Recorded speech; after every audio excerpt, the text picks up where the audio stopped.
អារម្មណ៍ថាត្រេកអរជាអនាគតដែលសមាគមបានប្រគល់លុយឲ្យខ្ញុំក្នុង20លានខ្ញុំត្រេកអរជាអនាគតត្រេកអរខ្លាំងមែនទែនឡាមអឡៃគុំលិនឈ្មោះជុតិសាសអាយុ48ឆ្នាំនៅភូមិសាស្ត្រថ្មីក្រុងជោគសរស្រុកកំពង់ត្រាចខេត្តកំពង់ឆ្នាំងលិនត្រូវជាភរិយារបស់ប្តីឈ្មោះសេនលីដែលទទួលមរណភាពតាំងពីថ្ងៃទី12ខែ1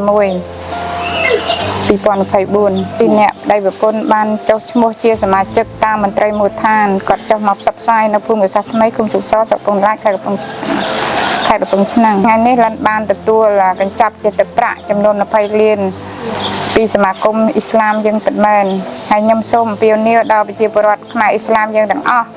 សូមចុះឈ្មោះក្នុងជាសមាជិកក្នុងការចុះឈ្មោះជាសមាជិកខ្មែរអ៊ីស្លាមហ្នឹង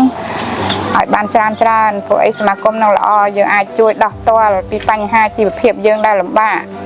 ហើយលិនបានទទួលទឹកប្រាក់ចំនួន20លានហ្នឹងលិនត្រេកអរជាអនាគតព្រោះអីលិនបានទឹកប្រាក់ហ្នឹងមកលិនយកមកបង្កើតជាមុខរបរចិញ្ចឹមគ្រួសារនាព្រឹកថ្ងៃទី9ខែកុម្ភៈឆ្នាំ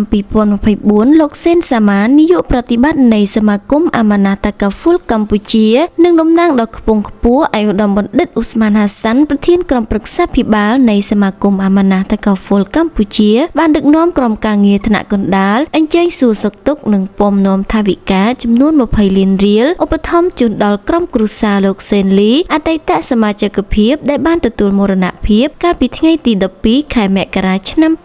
2024ដោយរោគគីពាតនៅភូមិក្រសេះថ្មីឃុំជូកសស្រុកកំពង់ត្រឡាចខេត្តកំពង់ឆ្នាំងបន្ទាប់ពីការអញ្ជើញសួរសុខទុក្ខនេះលោកនាយកប្រតិបត្តិបានបន្តដឹកនាំក្រុមការងារថ្នាក់កណ្ដាលរៀបចំធ្វើសិក្ខាសាលាស្ដីពីការកំណែទម្រង់សមាជិកមន្ត្រីសម្រាប់សម្រួលការងារលក្ខន្តិកៈគោលការណ៍របស់សមាគមផែនការយុទ្ធសាស្ត្រសម្រាប់ឆ្នាំ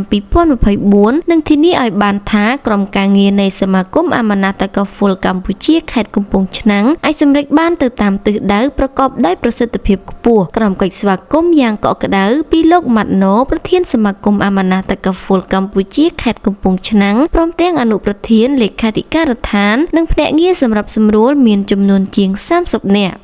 សូមជម្រាបថាសមាគមអាម៉ាណាតាកាហ្វុលកម្ពុជាហៅកាត់ថាសមាគមកាតាបានចុះបញ្ជីទទួលស្គាល់ដោយក្រសួងមហាផ្ទៃតាមរយៈលិខិតលេខ7260ប្រកចុះថ្ងៃទី20ខែធ្នូឆ្នាំ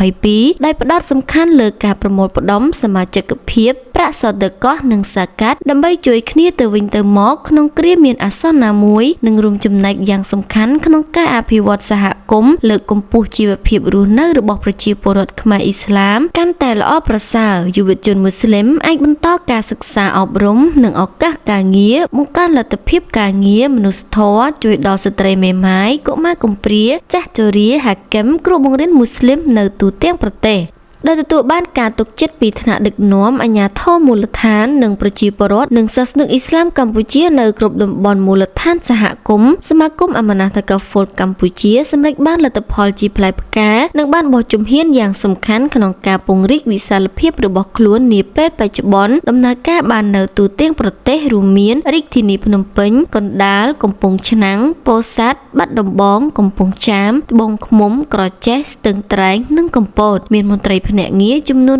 312នាក់បានទទួលចុះឈ្មោះសមាជិកចំនួន